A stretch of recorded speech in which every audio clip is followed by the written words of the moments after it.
പണ്ട് സ്കൂളിൽ പഠിക്കുന്ന കാലത്ത് ഒരുപാട് സ്ലേറ്റ് മായച്ചിട്ടുള്ളൊരു ചെടിയാണ്. ഇത് കാണുമ്പോഴേ ഒരുപാട് നൊസ്റ്റാൾജിയ ഫീലിങ്, സ്ലേറ്റ് മായച്ചതും ഒക്കെ.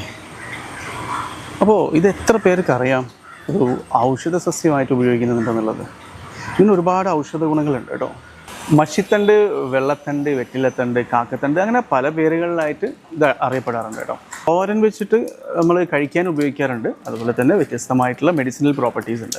ഇതിൻ്റെ പ്രധാനപ്പെട്ട പ്രോപ്പർട്ടീസ് എന്ന് പറയുന്നത് ആൻറ്റി ഇൻഫ്ലമേറ്ററിയും അനാൽജസിക്കും അതുപോലെ തന്നെ കീമോതെറാപ്പറ്റിക് പ്രോപ്പർട്ടീസും ഇതിൽ അടങ്ങിയിട്ടുണ്ട്.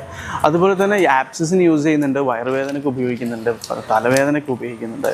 അങ്ങനെ വ്യത്യസ്തമായിട്ടുള്ള രോഗങ്ങൾക്ക് ഇത് ഉപയോഗിച്ച് വരുന്നുണ്ട്. തലവേദന വരുന്ന സമയത്ത് ഇതിൻ്റെ സമൂലം അരച്ചിട്ട് നെറ്റിത്തടത്തിൽ വെച്ച് കഴിഞ്ഞാൽ തലവേദന മാറും എന്നാണ് പറയപ്പെടുന്നത്. ഓക്കെ, അങ്ങനെ ഡിഫറെൻ്റ് ആയിട്ടുള്ള പ്രോപ്പർട്ടി ഉള്ള ഒരു നല്ല നൊസ്റ്റാൾജിക് ആയിട്ടുള്ള ഒരു ഡ്രഗാണ്